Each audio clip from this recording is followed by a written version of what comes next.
Com o primeiro aniversário do 8 de janeiro, voltamos a falar sobre regulação das grandes plataformas digitais.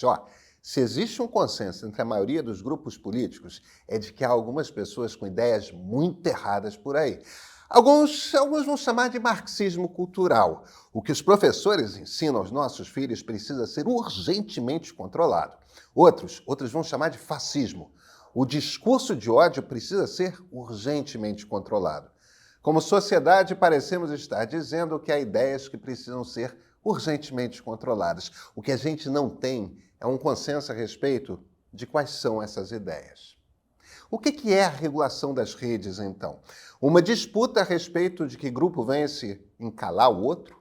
Bem, temos um congresso de direita. Se a disputa for no voto, olha, a direita ganha de goleada.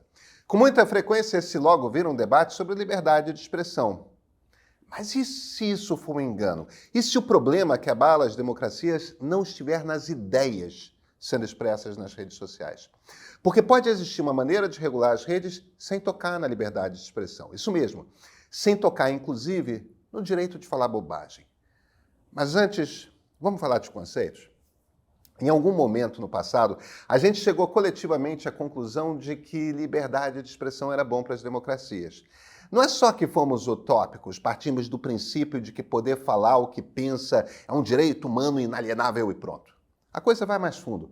Chegamos à conclusão de que censurar ideias falsas, mesmo ideias perigosas, não seria do interesse coletivo da sociedade. Então todas as democracias botam liberdade de expressão lá em cima dos seus princípios. Algumas listam exceções específicas. Na França, por exemplo, tem limite para divulgar ideias nazistas. Mesmo quando democracias têm exceções, elas são específicas e pontuais. Essa maneira de encarar liberdade de expressão, ela tem origem, tá? É o capítulo 2 do livro sobre a liberdade do filósofo inglês John Stuart Mill, que foi contemporâneo de Karl Marx. E ali ele constrói um argumento que se tornou o conceito base para as democracias modernas. Ele mostra por que todas as ideias, independentemente de quão controversas ou impopulares possam ser, devem ser permitidas e discutidas livremente. Se você pode falar coisa mais absurda, isso vai despertar um debate. Um número de pessoas vai prestar atenção no que você disse. Argumentos contra o que você disse serão trazidos à tona. Argumentos a favor talvez apareçam também. Se você conseguir fazer com que a sua ideia atraia mais atenção, se conseguir convencer pessoas o suficiente, aquilo vai mudando aos poucos a maneira como a sociedade pensa. Sabe, o direito de um homem amar outro homem já foi inconcebível. O direito de esses dois caras casarem, então, já foi absurdo. As ideias completamente absurdas e impensáveis de uma geração podem perfeitamente ser o bom senso da geração seguinte. E essa aí, a essência do argumento do Mill. Ele mesmo, na sua época, foi um dos primeiríssimos homens a abraçar o feminismo, a defender o direito das mulheres de terem o mesmo tipo de educação exatamente como dos homens, de votarem e de serem votadas. Era um cara considerado muito excêntrico por conta disso. O absurdo, o perigoso de hoje pode ser o normal de amanhã. Isso vai depender da capacidade que as pessoas têm de convencer no debate público. No fim das contas, o que o Mill estava falando era o seguinte: existe um mercado de ideias, uma grande feira. A sociedade é uma feira onde ideias estão sendo apresentadas o tempo todo. A gente compra umas, fica em dúvida se queremos outras, dizemos que não queremos as terceiras. E ideias, elas não vêm prontas, né? Alguém tem uma intuição, alguém testa aquela hipótese, dá uma melhorada. É um trabalho de colaboração continuada e ininterrupta. Essa maneira de ver como o jogo das ideias circulando livremente na sociedade funciona, ela é radicalmente democrática. Ela confia na capacidade coletiva de discernimento e na sabedoria das massas, ao invés de depender de autoridades para dizer o que é verdadeiro ou aceitável. Porque essa é a alternativa, né? Ou confiamos em que a sociedade vai saber com o tempo quais ideias são boas e quais são ruins, ou escolhemos um conselho de sábios que vai decidir o que pode e o que não pode ser dito. E isso sempre vai terminar do mesmo jeito, tá? Quem vai ser calado são as minorias. E por outro lado, se não confiamos na sociedade em discernir boas ideias de más ideias, por que confiamos na sociedade para eleger os seus líderes? Se o Mill está certo e democracias partem do princípio de que ele está, o debate entre boas e más ideias faz ainda outra coisa. Ele promove o avanço do conhecimento. Porque sem confrontar ideias com liberdade, a gente não avança. Olha, há um século, eugenia era política pública na maioria das democracias. Sim, governos se preocupavam com pureza racial. Sem muito debate, essas coisas não se desmontam. O que aprendemos com a história é que livre debate, liberdade de expressão, melhora as sociedades. Claro, a gente vive num mundo muito diferente daquele em que o Mill viveu. Mas e se o problema das fake news, a questão da desinformação, da radicalização, não estiver necessariamente ligado à liberdade de expressão? Já pensou nisso? Eu sou Pedro Dória, editor do Meio. Você conhece o Meio? Olha, estamos cheios de planos esse ano principalmente para vídeo, mas o principal dos planos é continuar fazendo isso aqui. Participar do debate público, contribuir de forma original para informar, para instigar, para ajudar a pensar. Assina o Meio. É baratinho e sua assinatura faz muita diferença. Esse aqui? Esse é o ponto de partida.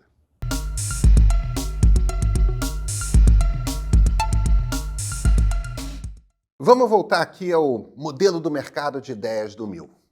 O fulano publica um texto, um artigo qualquer, um vídeo. Aí joga no tal mercado. Ele tem de chamar a atenção das pessoas. Primeiro passo, né? Ouve aqui o que eu tenho para falar, venha cá, ouçam. Ele tem de conquistar uma audiência grande, ao menos se ele quer que a sua ideia tenha alguma chance de se tornar consensual. Faz isso usando argumentos. Vai ter gente engajando com ele, apresentando os poréns, mas também quanto mais debate acontecer, mais gente presta atenção. Até que depois de um tempo, ele emplaca ou não a tal ideia. Como é que isso funcionava na prática antes de haver redes sociais? Se você queria ser ouvido, precisava primeiro convencer o editor de um jornal, de um programa de rádio, TV. Precisava arranjar alguém para topar publicar um livro seu. Podemos gostar ou não de como funcionava, mas em essência tinha um bando de gente cujo trabalho todo dia, toda semana, todo ano era sentar, analisar ideias e ver quais faziam sentido publicar.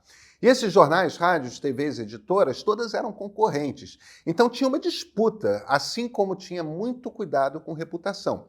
Se você começa a publicar uns malucos, vai virando marginal, esquisito. Tinha uns mecanismos ali. Como é que funciona hoje? Tem gente que gosta de argumentar que é uma democracia porque todo mundo pode abrir conta no Twitter ou no X. Vocês sabem. Só que não é, né? Porque ter uma conta no Twitter, ou no Insta, ou no Face, ou no TikTok, ou no YouTube, ou no Snap, não importa onde, nada disso é garantia de audiência. Aliás, a grande maioria das pessoas nas redes sociais são ouvidas por 5 ou 10 e só. Tem uma minoria que alcança milhares, uma menor ainda que alcança centenas de milhares. Milhões, então, nem se fala. Quer dizer, o modelo não mudou tanto assim. Ainda existe um grupo de pessoas que seleciona que vozes serão ouvidas e que vozes serão ignoradas. Só que nas redes essas pessoas não fazem isso diretamente. Elas fazem a seleção através dos algoritmos. Esse aqui é um ponto importante, tá? Em cada cidade grande do Ocidente democrático, na década de 1990, você tinha pelo menos 2 grandes jornais, 5 rádios com grande alcance, programação local em algo entre 2 ou 4 canais de televisão, algumas editoras de livro. Isso em cada cidade grande. Hoje temos no Ocidente democrático 3 grandes plataformas digitais que atingem quase toda a população. Meta, que são Facebook e Instagram, ByteDance, que é o TikTok, e Google com o YouTube. São bastante menores, mas poderíamos incluir também X ou Quai. As 3 grandes plataformas são a principal fonte de informação de quase 100% da população conectada em todas as democracias. Os mesmos 2 ou 3 algoritmos, e olha, eles todos funcionam de forma muito similar. Escolhem que vozes serão ouvidas e que vozes serão escondidas em todas as democracias. Percebe que a gente não está falando de um problema de liberdade de expressão? O problema não é que ideias podem ser manifestadas ou não nas redes. O problema está na seleção de que ideias vão ter público e quais não. O que se estabeleceu nos últimos 10 anos é um trust global, 3 companhias que controlam completamente quem vai ser ouvido. No modelo do Mill, se você tinha uma ideia, você precisava convencer as pessoas de que sua ideia valia a pena ser levada adiante. Conseguia ser publicado, ser veiculado, precisava argumentar, convencer mais gente. E havia concorrência nessa decisão de quem vai ter público. Esse modelo quebrou. O primeiro passo não é mais com o ser humano, agora é com um programa de computador que você precisa convencer. E o que esse programa, esse algoritmo quer? Ele quer dividir as pessoas em grupos de interesse. Ele quer dividir as pessoas pelas paixões comuns que elas têm, pelos interesses que as mobilizam emocionalmente. Isso é ótimo para vender publicidade. É muito ruim como critério editorial. A gente não precisa falar de política, tá? Sabemos, por estudos, que pedófilos têm facilidade de encontrar outros pedófilos nas redes sociais. Isso mesmo, há estudos que mostram isso.